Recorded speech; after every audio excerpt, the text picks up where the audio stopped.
வணக்கம் அன்பர்களே, வேதத்திரை சேனல் வழியாக உங்களை சந்திப்பதில் பெருமகிழ்ச்சி அடைகிறேன். நீங்களும் உங்கள் அன்பு குடும்பமும் வாழ்க வளமுடன்.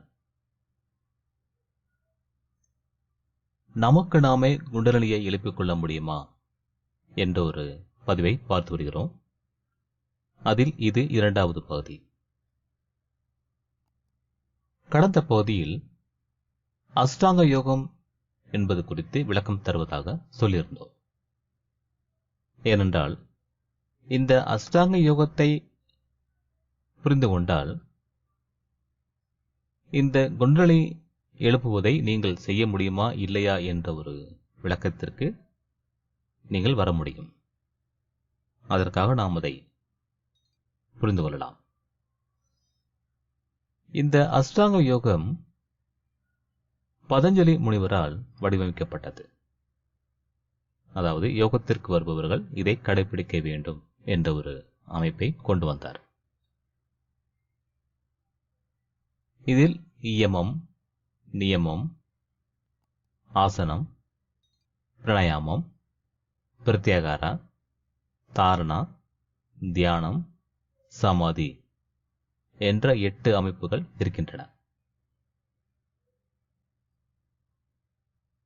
முதலாவதாக வருகின்ற இயமம் என்றால், இதுவரை உங்கள் வாழ்க்கையில் யோகத்திற்கு எதிராக என்னென்ன செய்தீர்களோ அதையெல்லாம் விட்டு விலகிவிட வேண்டும் என்பது இயமம்.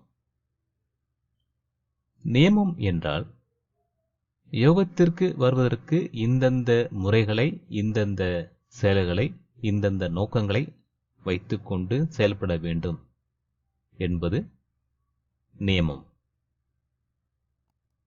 ஆசனம் என்றால், இந்த யோகத்திற்கு தேவையான பயிற்சிகளை செய்வதற்கு உங்கள் உடலை பழக்க வேண்டும்.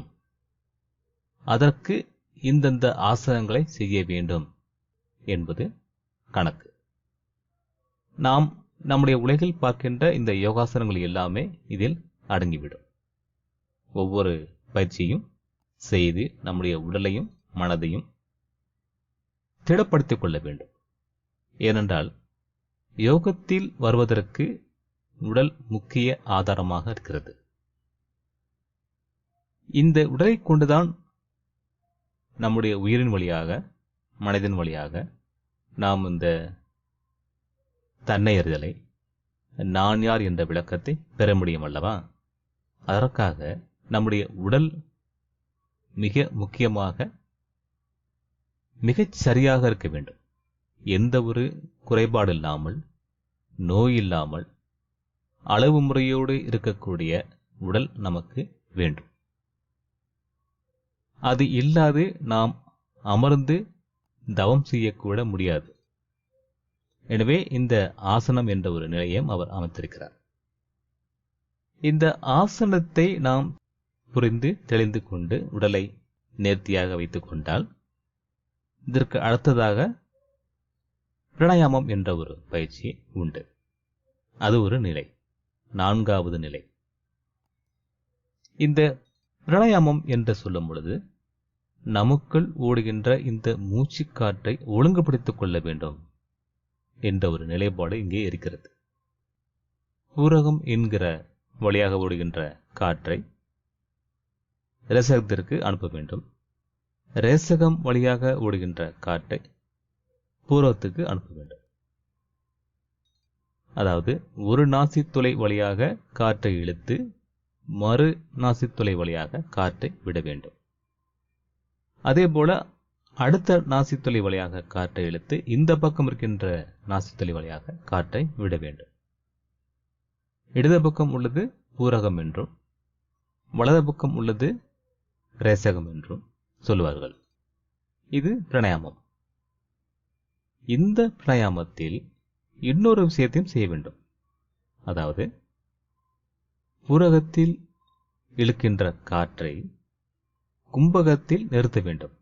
அதாவது ரேசகத்திற்கு உடனடியாக அனுப்பாமல் அந்த காற்றை மையமாக வைத்துக்கொண்டு ஒரு 5 நொடி 10 நொடி என்று காற்றை நிறுத்தி வைத்து பிறகு இன்னொரு துளை வழியாக, அதாவது ரேசகம் வழியாக வெளியிட வேண்டும்.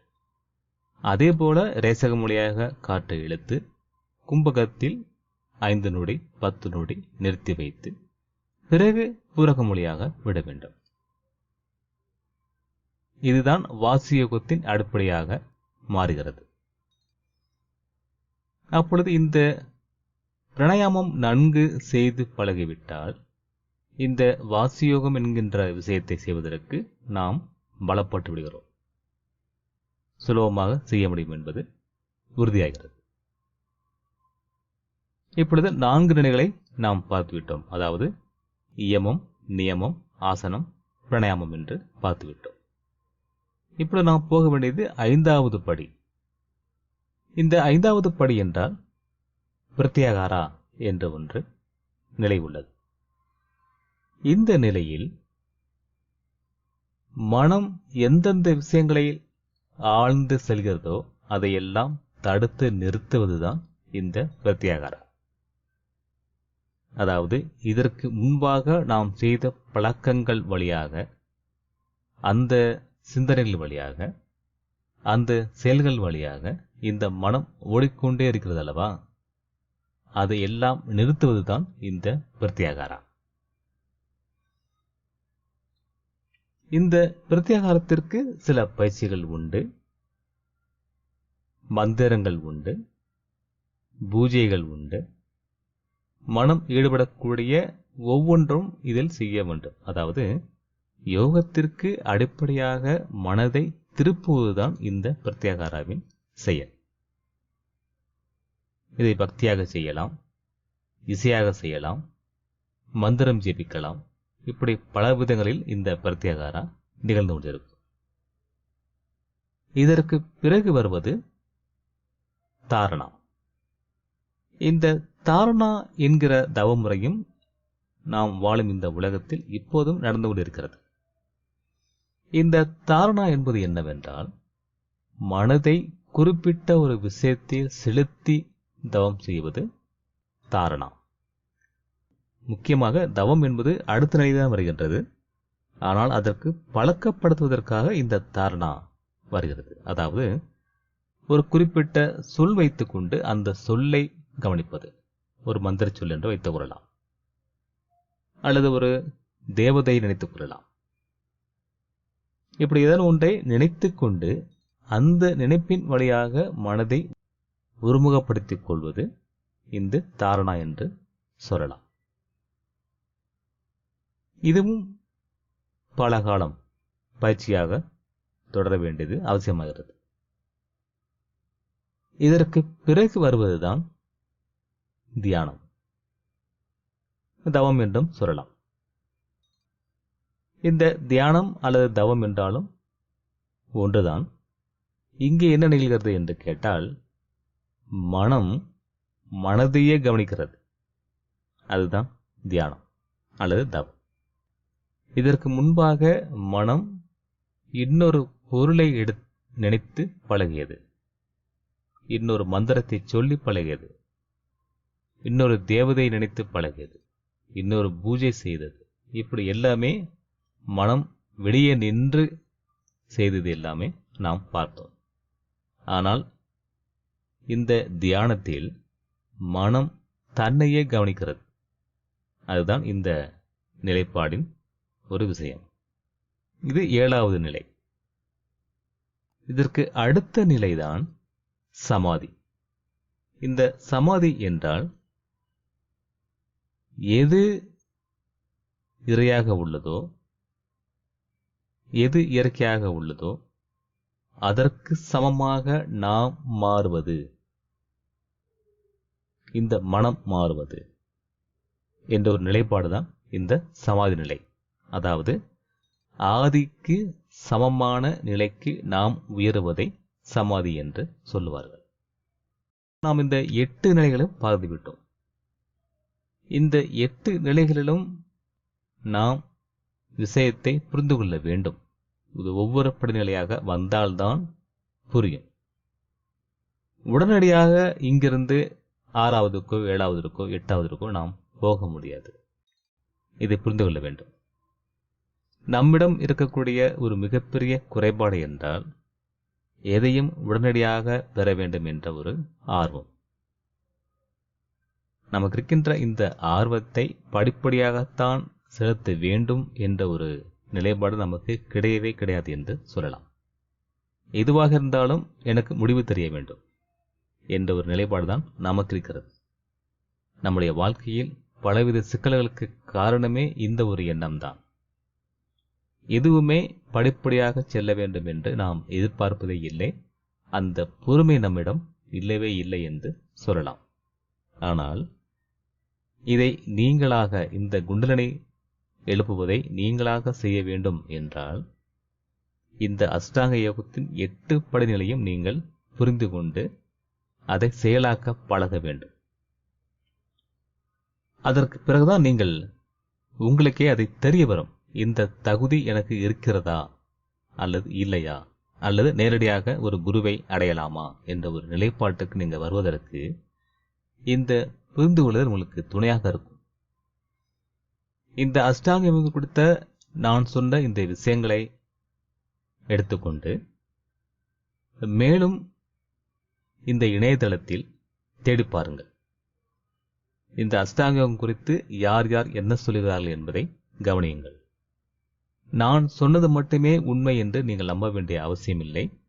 இதை 10ஓடு 11ஆக எடுத்துக்கொள்ளுங்கள். ஏனென்றால் குருமகன் வேதாத்திரி மகர்ஷி அவர்களே தன்னுடைய கருத்துக்களை சொல்லும் பொழுது, நான் சொன்னது உண்மை என்று நினைக்க வேண்டாம், 10ஓடு 11ஆக வைத்துக் கொள்ளுங்கள், அலசி பாருங்கள், இது உண்மை என்று புரிந்து கொள்ளுங்கள் என்று அவர் சொல்லுவார். அவரே அப்படி சொல்லும்போது நான் சொல்வதை உண்மை என்று நான் சொல்வதற்கு தயாராக இல்லை.